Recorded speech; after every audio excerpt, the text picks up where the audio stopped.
Boston with that drop. KCP in the middle. Bounce, Larry. Throw that baby down. Oh, my goodness. Dwight Howard! Are you kidding? With some anger. How did Kyrie get out of that double team? With the hip fake. What a move by Hakeem Olajuwon. Levine, he goes right. Oh! Does anybody know how to post videos?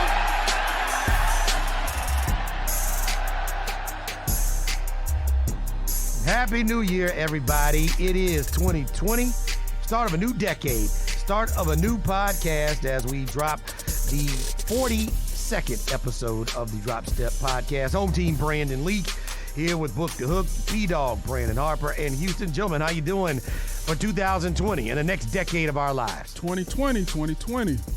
My goodness, I'm just ready to get 2021 here already. We made it. We just started. God dang. Goodness. Because I got plans. You know the one thing about 2020 that I haven't heard a lot of, but we just got into this year is the whole 2020 vision thing. Yeah. I've heard enough of it at the end of 2019. I can't stand the hashtag 2020 vision, but I do have plans for this year, so I can't wait to see what next year brings. Don't come into this year without no plans. Come on. That's the worst thing you can do. We plan to be here 2020 and beyond. We'll say shout out to folks at Spotify and Shack Food Radio. And thanks to everybody who listened and downloaded the podcast over the past year. A lot to get to as we kick off 2020. We have all-star voting that needs to be addressed. We got 4 guys in the room. We might have 4 different or maybe 4 identical all-star starting rosters. We'll see how that turns out. We have the return of 2 guys. Darren Collison looking like he's coming back, and it looks like Zion Williamson is at least trying to make an attempt to start his NBA career. We're going to get into that. The state of the Hawks, we'll get to that as they start off 2020 with 7 wins, lowest win total in the NBA, but is it all bad? We'll get to that. But first, we have to address a very serious matter and a serious man. I don't think there'll ever be another man like this in the history of the NBA, but David Stern passes away on the 1st of January of 2020. Former commissioner of the NBA, was the commissioner for more than 3 decades, and a lot of what the NBA is and what will be is because of him. The man was a visionary. The man was a leader. The man was resolute.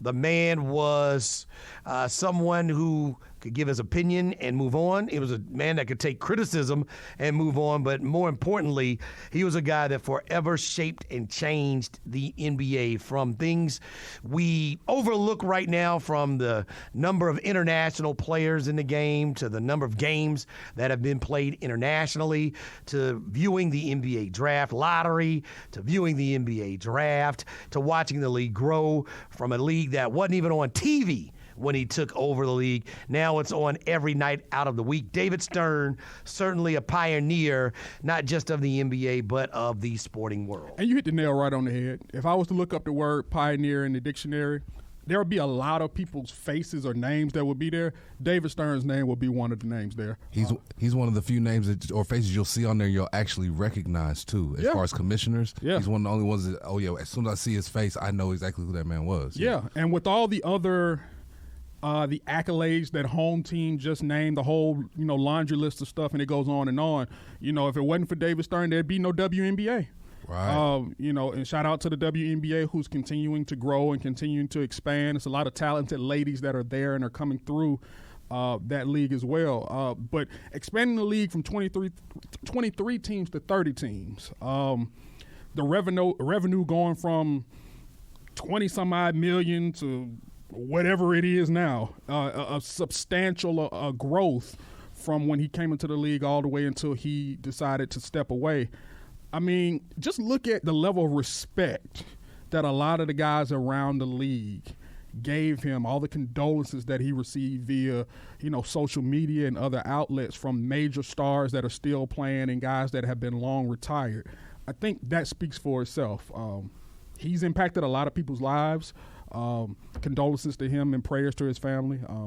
A pioneer will be missed. Absolutely. I don't know if you said visionary home team, but I would add that to the list if that wasn't on there already, man, because for him to have this vision of what the NBA would be and what he wanted it to be down the line, and for him to see it on the way out of the door to have turned into what it is now, I'm sure he had to be proud of that, just because the NBA, and we talked about it on the podcast before, but the NBA is the most player-driven league that there is, and I think a lot of that goes to David Stern and how the NBA was run. It was truth be told, it was a place where we could have our entertainment, and he gave it an even bigger platform, and the platform just continues to grow. So I think that's part of why he gets so much respect and so much love due, and obviously, it is due. So for sure, man, always and forever shout out to David Stern. They were always ahead of the curve. Exactly. Every other sport just seems like it's there's no foresight. It's always hindsight. We let these things play out. Okay, now let's transition. He had the NBA. He was a big part of the NBA having the foresight to move in certain directions and not always have to go through things to realize that this is the direction that we need to go in. He's like one of the ones who, like you said, visionary, to be able to see the tools that you have, to see that I've got a Magic Johnson and a Larry Bird, who in college it was a great little thing. Well, why don't I put that on the bigger stage, and actually put that forefront? He took all the stars and made them to where they were faces actually in our living room, and then said, you know what, I'm going to put them all together and make a dream team to go internationally and big the game up internationally. Like, it takes vision to see, like, I can take it from just being inside of, the U.S. culture and now make it a big grand game to where everybody's wanting to play it, to where you could get Yao Ming being a number one pick, and now you got the Asian market on lock. Like, you think about all those steps that he made over in, 30 years? Plus in this as a commissioner? Yeah. Mm-hmm. It's like, it's amazing to see where he took it and then have the right people in place to where even when he did step down, the right people were able to take over, and it's going to keep on going up. So he's left a great mark on us. And how many of us would really be big NBA fans if it wasn't for him doing what he's done with this culture? Yeah. They were on the brink of bankruptcy when he took over. Yeah, he completely changed. One, he changed the league and saved the league, but he also changed the mindset of what people thought of his league. When he took over, people thought that the league was just full of a bunch of wife beaters and drug users and a bunch of bad people playing basketball for money, and nobody wanted to touch it. No organization wanted to put them on TV. The NBA Finals were on tape delay. You had to go somewhere and watch a replay of the NBA Finals, and there was no TV partner. And you go from that to 40 days and 40 nights on TNT, ratings and revenue, huge growth when you talk about the stars. And then for him to be the ambassador while the all-time greats came in, the Michael Jordans, the Magic Johnsons, the Larry Birds, the Dominique Wilkins, the Tim Duncans, the Kobe Bryants, and the Allen Iversons and the LeBron James. He saw all these people change the league as he was changing the league, and he changed what people thought about the NBA and where it is now. And now you look at, 108 international players were on the start of opening day rosters, 38 countries represented, the most ever. It continues to grow.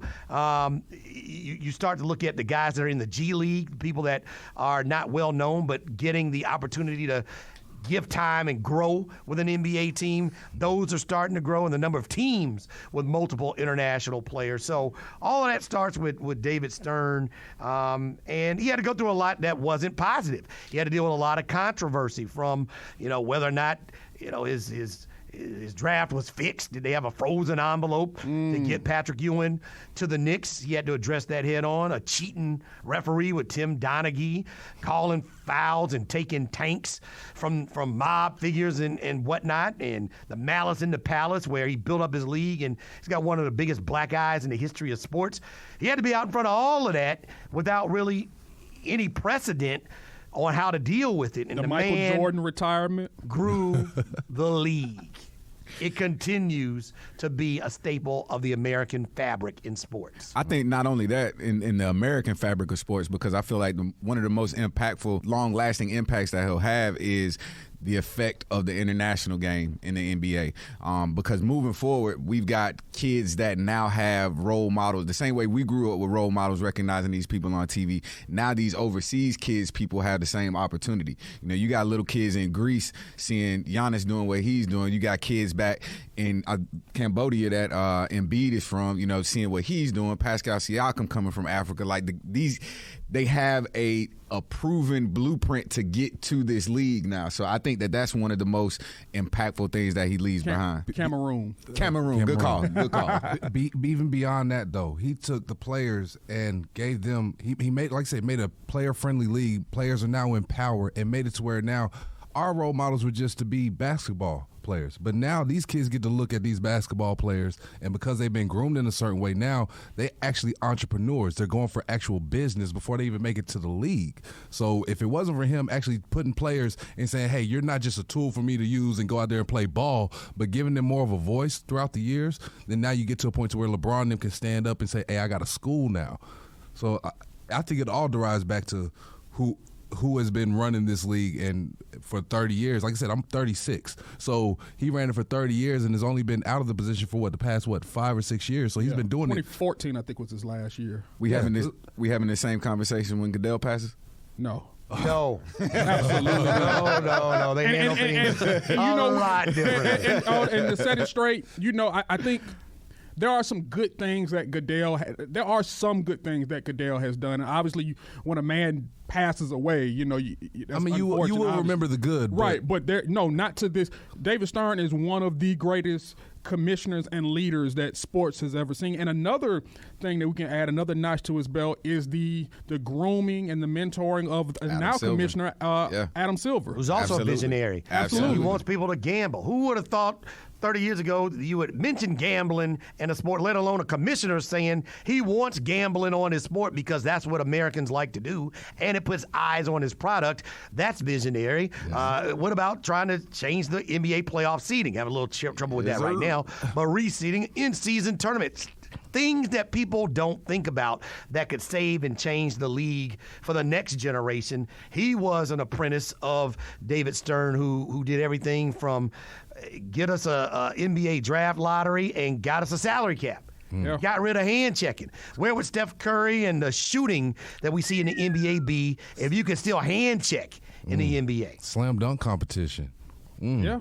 Like innovative. All-Star weekend. All-Star weekend. And like they say the mark of a man, you can't always tell the mark of a man by what he's always done directly, but the people that he's influenced, that he's mentored. And like I said, with Adam Silver and where he's taking the baton and where he's taking the league thus far and where he's continuing to take it, the NBA will just continue to be the greatest and most progressive league. I had a chance, one of the pleasures of my career, to talk with David Stern. I got a chance to interview him twice when I was doing some work and was affiliated with the Atlanta Hawks. One year he came to what was then Phillips Arena, and everybody had to get on the list to try to interview him, and we got approved. So I got a chance to talk to him about the state of the league then, and he was just very amenable. He liked talking about the NBA. And the second time we did something where we were doing a piece on Dominique Wilkins when he was going into the Hall of Fame, and he really, to our point about him, you know, trying to promote his players, he really wanted to talk about the greats. And so got a chance to talk to him over the phone at my house, and his secretary had it all lined up, and I called to give him, when they put me on and connected me to him, I gave him the spiel. How you doing, Commissioner Stern? You know, Brandon Leak here. And he said, I know who you are. That's cool, right? I remember you. How you doing? That's good people, man. Oh, Dave. Well, we had that guy. How you doing? But, Dave. One of the pleasures and highlights, and he will sorely be missed because the things that we see today were because of the things that he tolerated and would not tolerate, and some of the things he took flack for the dress code, took flack for some of the controversial incidents, you know, how he handed out fines and suspensions, and he was kind of a resolute man. He could be a little prickly or crusty, if you will, but he was fair. I thought he was a fair guy, and even if you didn't agree with him, he was doing things that he thought was for the betterment of the league, and certainly the league is better now that he's put some things into place, so we'll see where it ends up 15, 20, 30 years from now.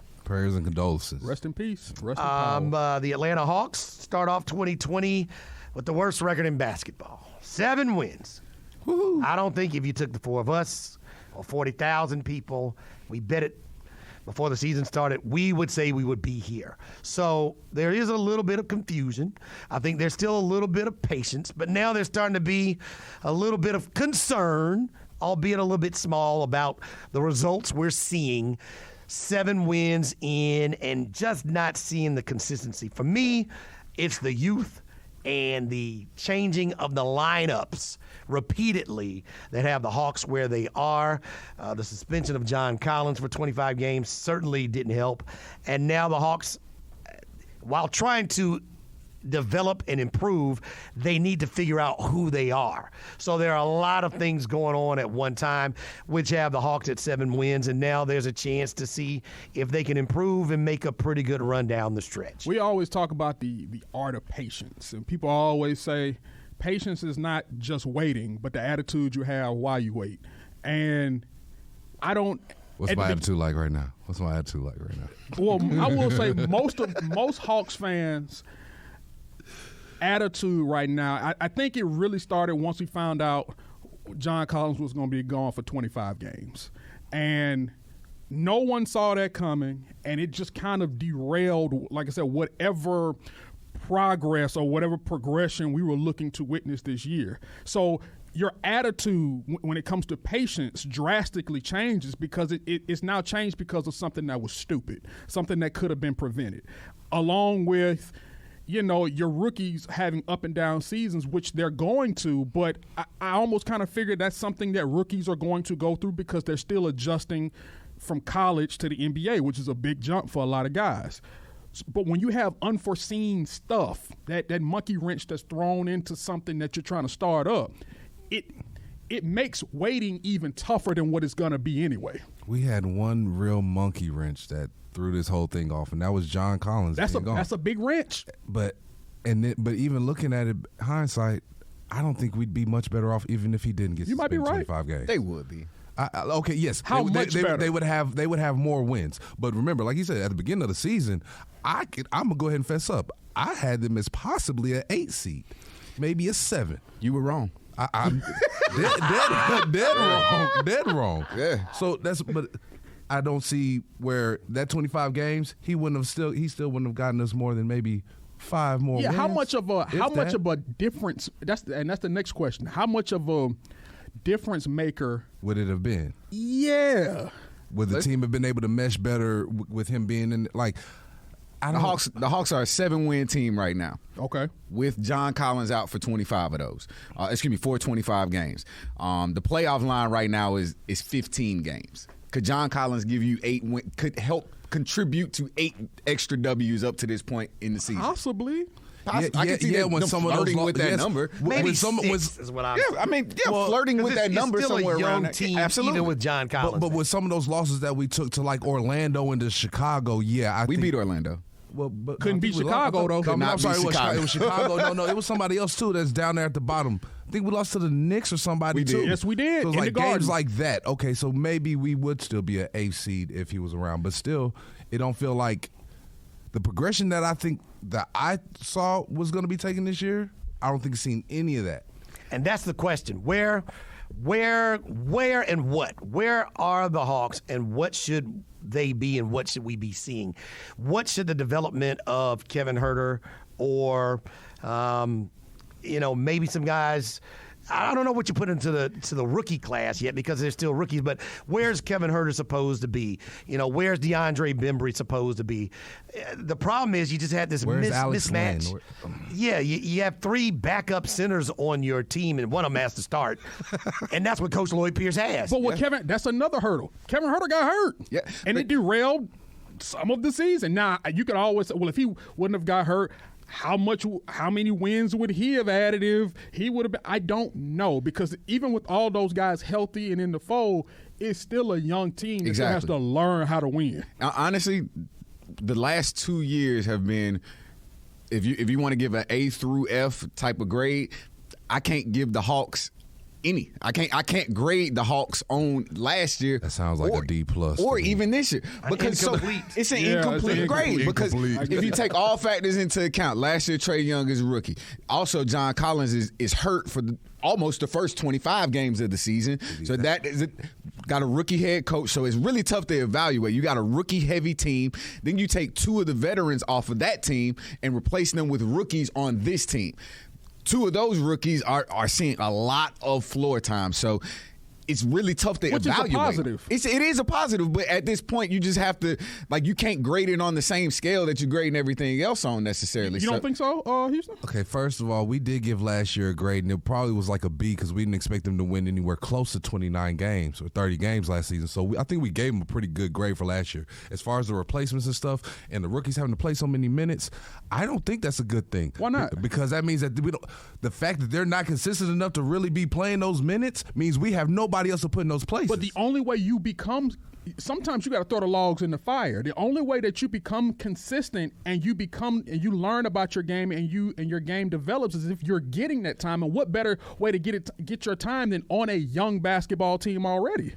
It's not like this team was really pushing for – a 5 or 6 seed or being in the middle of the pack as far as the East to get to the playoffs. This is a bottom-of-the-barrel team, and you just drafted 2 rookies in the top 10. They need their playing time, and what better to do it than on a team that's already pretty much down and out? So then are we getting what we're supposed to get? If you have a young team and a lot of youth and not any centers, what are you supposed to get? You're not supposed to get a whole lot of wins. You're getting what you're getting, and it's a part of the growing pains. No one says you had to like it, but that doesn't mean we weren't going to go through it. Yeah, this is what I mean. If you take John Collins out of the equation, him out for 25 games, this is about the Hawks aren't a talented team. Well, there's not a ton of overflow. There's a lot of players that are in the Hawks lineup and in their rotation that would not see the floor for other NBA teams. They're energetic because they're young. They're energetic. The plan was not to have Cam Reddish. Real cute. That's like a compliment you don't want. They're energetic, though. But no, we had to come up with a word. I mean, at times they are very, especially on their home floor, they're very electrifying and it's fun to watch. Now, at the same time, on the flip side, it's kind of like, what the heck am I watching? Well, the plan was not to have Cam Reddish starting and Trae Young out. The plan was not to have Brandon Goodwin backing up Cam Reddish and Evan Turner out. So you have a whole lot going on right now that was not even on the landscape of where you thought you were going to be.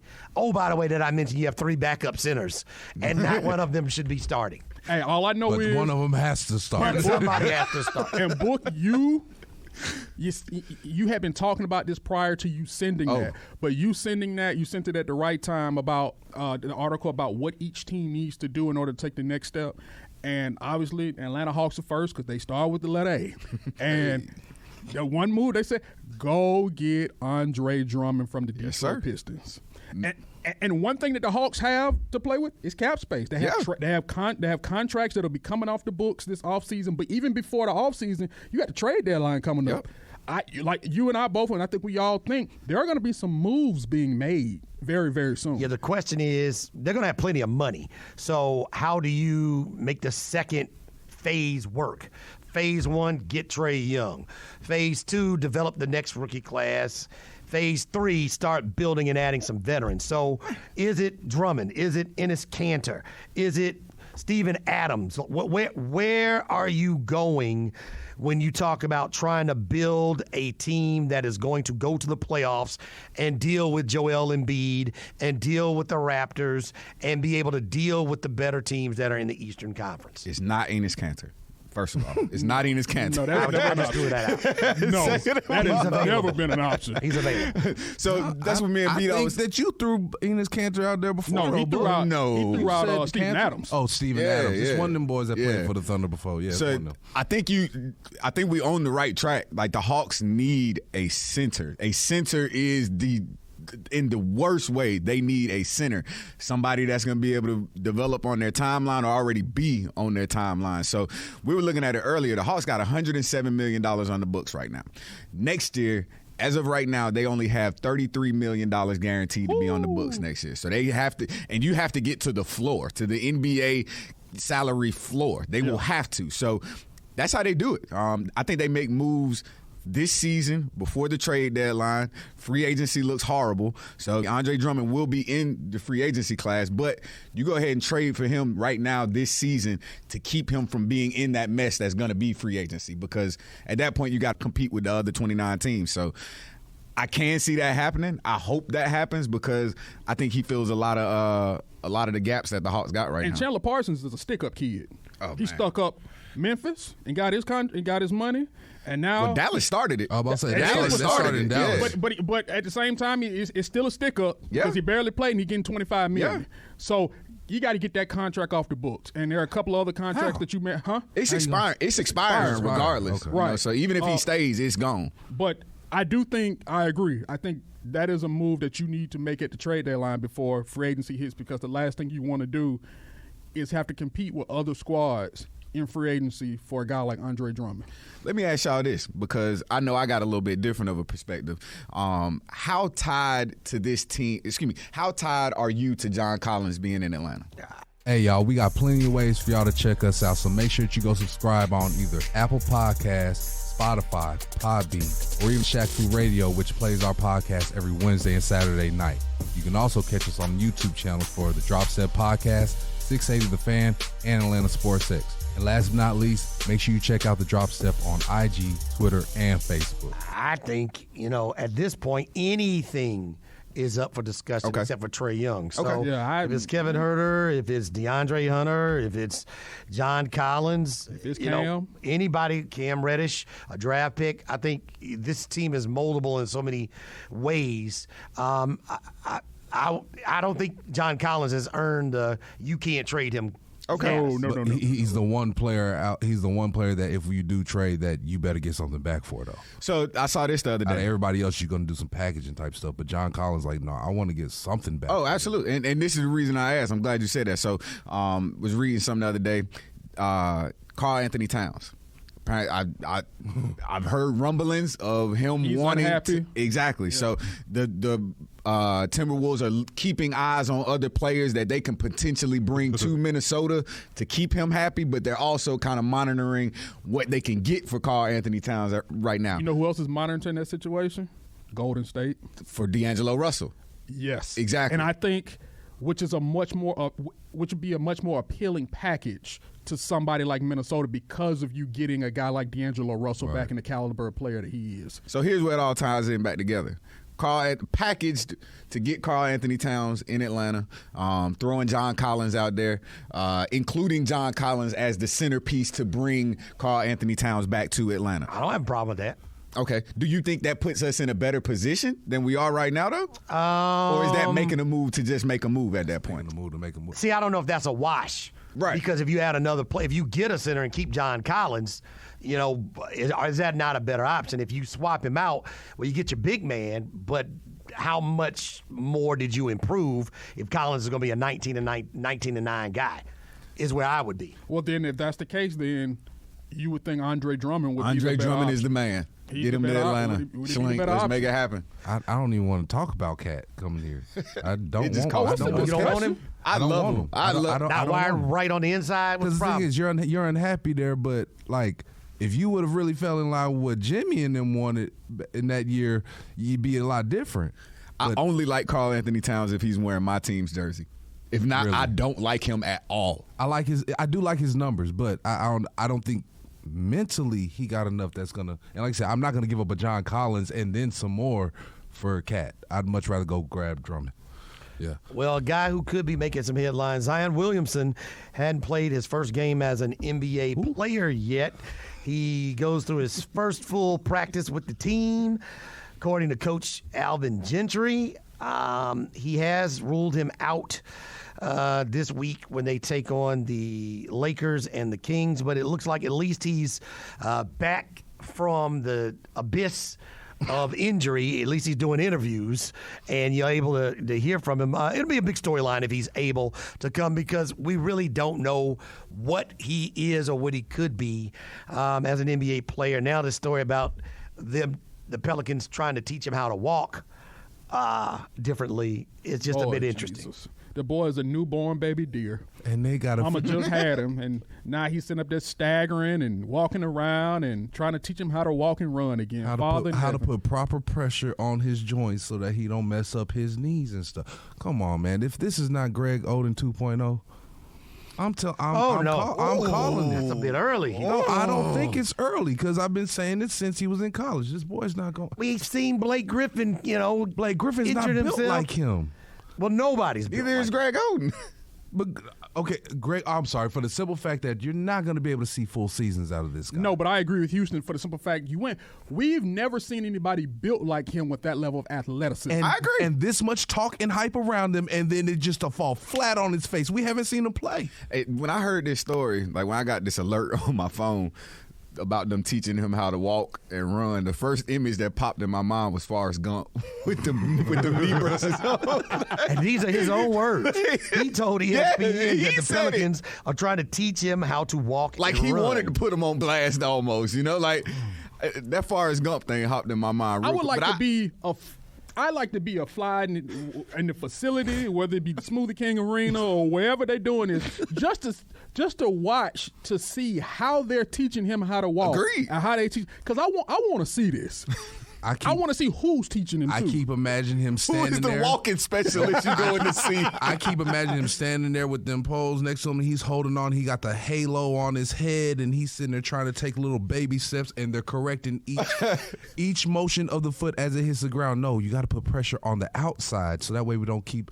But bro, this goes directly back to the conversation that we previously had. Like, they don't know what they're working with. Like, just like both of y'all just said, like, they've never seen an athlete like Zion. So I think that them teaching him how to walk and how to run, I think that's really just Sorry, you're trying to win the Indy 500 with an expedition. You don't know that, though. But, I mean, I don't think it's been identified what kind of vehicle it even is. All I know is I think we can all agree that we don't have Charles Barkley teaching him how to walk. Charles That was ugly, man.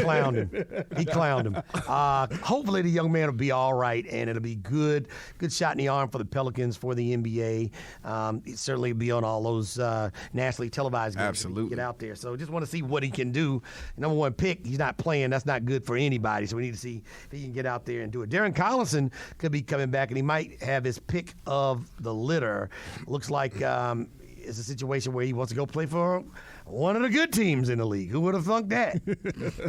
Man, I know a team down the street that need a backup point guard, man. Quit messing around, Darren. I wouldn't have a problem with him. Veteran guy. Not at all. Guy. You can, give him the ball at the end of a game, certainly. And it'll be interesting to see where he ends up. Solid guy, but L.A., just what the doctor the ordered for the Clippers Lakers. and the Lakers, two teams popping up.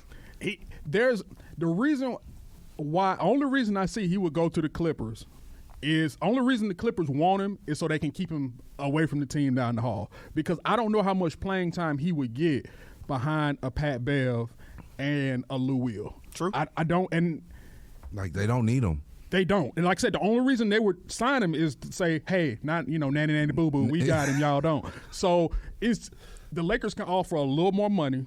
Obviously, they can offer more playing time. And then he still has the championship pedigree. It can still give him, he's still part of a team that's going to go on a championship run.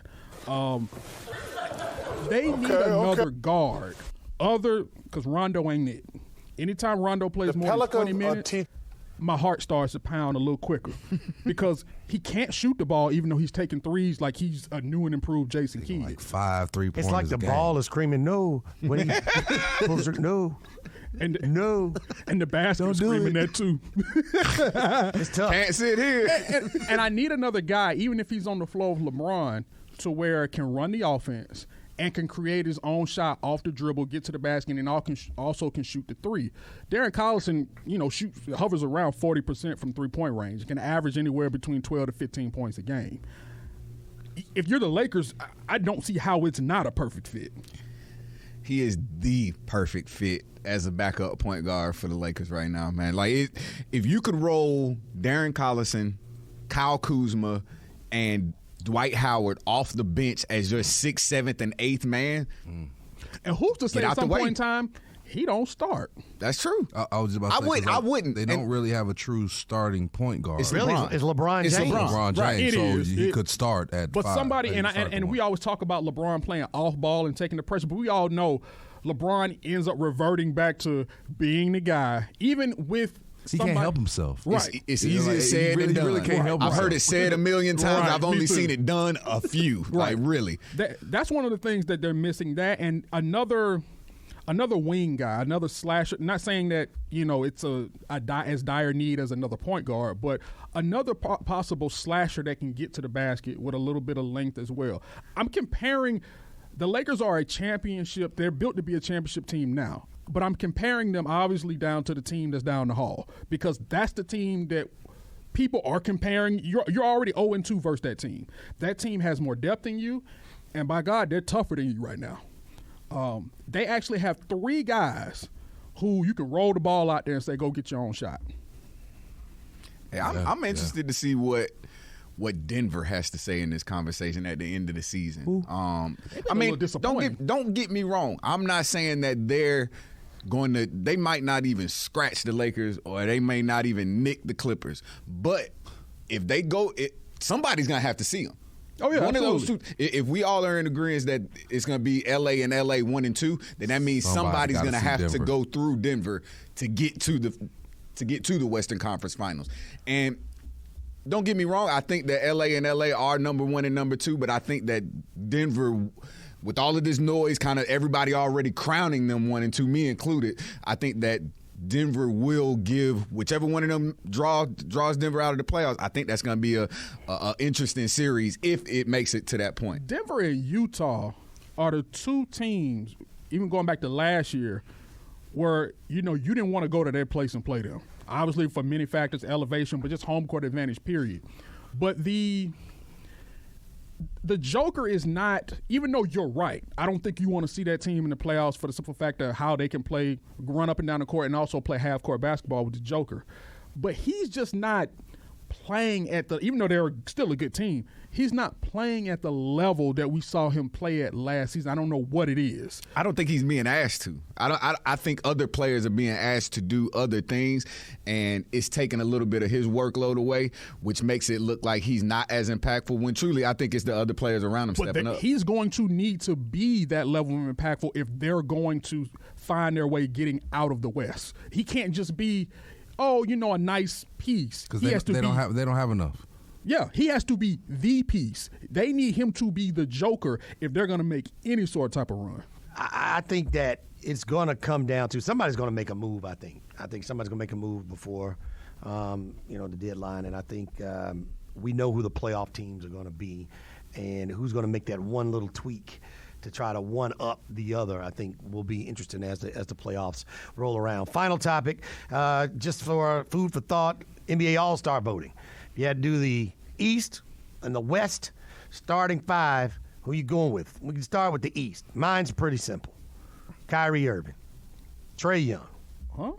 You say Kyrie Irving? Kyrie Irving. The Kyrie that hasn't played yet? He's still going to be an all-star. People don't care about that. It's an exhibition. This is a starting 5, right? Yeah. It's an exhibition. Which is all the reason why Kyrie probably will be starting because it's a fan vote. It's an exhibition. I get that. You don't have to have the merit. You have to, be close. Absolutely, you're right. And have the name cachet. So Kyrie Irving and Trae Young going to be your backcourt. And I think Jimmy Butler, Joel Embiid, and Giannis Antetokounmpo are going to be your front court. My front courts are the same. Okay. Here's my East starting 5. I'm not Kyrie will be all-star, but this is my starting 5. I got Trae at the point. I have Bradley Beal at the 2. I have Giannis.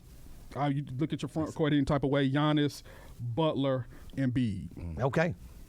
All right, well, we all are around the same page, but I think I throw a couple of monkey wrenches in this. My 5 for the East, I got Trae Young as my 1. I got Spencer Dinwiddie at 2. Like everybody, y'all want to give it to Kyrie, but I ain't giving nothing to Kyrie. It's Dinwiddie who's actually out there doing that for Brooklyn right now. I'm not mad at that name. So that's why I rewarded him with that. That's responsible. Right. And then y'all got me with Butler and Greek Freak, Antetokounmpo, but then I put Tatum in there. I threw Jason Tatum in there. So it was a back and forth between Butler and Tatum for me. Right. Okay. Well, for me, it was between Embiid and it was between Embiid and Tatum. I didn't necessarily want to five. Well, Oh, really? well, shoot, I showed the other Boston guy some love. I went with Trae Young and Kemba Walker in my backcourt. Okay. Kemba doing his thing up there. Yeah. Man. I No doubt. love what I he's thought doing about in Kemba Boston, too, man. yeah. Like honestly, I think what he's doing in Boston shows the difference between him and Kyrie. And I gotta go with Kemba based off that. Front court, same as everybody. Or Antetokounmpo, Embiid, and Jimmy. Here's where I'm interested to see what y'all came up with because my Western Conference starters, my backcourt I went with James Harden. And Luka. How are these going to be different is what I want to know. How different is the West going to be? All of ours should be the same. It should be. I went James Harden, Luka. I went with Anthony Davis, LeBron, and Cat. Oh, Oh, they're not gonna be the same. wait. No, it's not the same then. That's irresponsible. Whoa, no. I gotta see it. No. Talk to me. Okay. Irresponsible. Hold on. We were all going down the road the same way, and you cut this sharp left at the end. Hold on. Does anybody else have Cat on their roster? He might be sitting. He's sitting on the bench. I bet you we all got 4 out of 4 right, and in that 5th one, everybody else put Leonard in there. Let me tell you how this should go. I'm not putting Kawhi Leonard as a starter in the All-Star game when we talking load management. I'm sorry. I'm sorry. I'm sorry. If he can put Kyrie, why can't you put Kawhi Leonard? I didn't put either. I'm just saying. I didn't put either. Why can't you put Kawhi? Because of load management. He gonna need that weekend off. I don't know. I don't. Okay, look. Luka, James Harden. Respect on it. I can't. Say it with your chest next time. James Harden. And the front court is LeBron, Anthony Davis, and Kawhi Leonard. It's just that simple. Yeah. It's about some cat. I can't. All right. Paul George was injured with the shoulder injury coming into the beginning of the year. I cannot go with Kawhi. This is an all-star game. I'm not saying that Kawhi Leonard ain't going to be at the all-star game because he will. You're right. He'll be starting. I'm not voting for anyone that is, I need this day off. I'm not with it. But you forget it's an all-star game, but the most important thing, it's an exhibition. It's who the fans of the NBA want to see. I tell you what, if I was a fan in State Farm Arena and Kawhi was on load management, I would be more pissed about that than him not starting at the All-Star game. But at least you get to see him. Well, looking at it, then now I'm looking at it. I might have to go with Cat too because I off of you load management. All right, let's take Kawhi off the list. I'm looking down the rest of that list. I'm not giving it to Ben Ingram because he on a sorry New Orleans team. Even though I did put Trae Young in there, that's just my homework. You mean Brandon Ingram? Yeah, I said Ben Ingram. He works for the us. Atlanta Braves. From the Atlanta Braves. He is multi-talented. I'm voting for you You earlier. telling me Ben Ingram on the roster? Right, no. So yeah, I can't put Brandon in there. It would have to be Cat because, yeah, I don't mind Cat being. Cat will be an all-star. He just won't be starting. I know I'm in the minority with that one, and I know he more than likely won't be a starter. But as I was looking down the list, that's exactly what I ran into. Like a couple guys been out injured earlier in the season, couple guys out doing load management things, and Karl Anthony Towns was the easy pick. You in the minority. It's you and one other man in Atlanta that think that way. Well, that'll do it for this episode of the Drop Step Podcast. We'll be back next week. Keep it up on the events and happenings of and around the NBA, so we'll certainly have a lot to talk about. And once again, we just want to say condolences and rest in peace to David Stern, who gave us a great product for most of our lives, and for the rest of our lives, hopefully, we will be able to enjoy great basketball because of his visions and because of his implementations of things that have made basketball a global game. For B-Dog, for Houston, and Book the Hook, I'm home team. We'll catch you next time on the Drop Step Podcast. 2020, peace. already.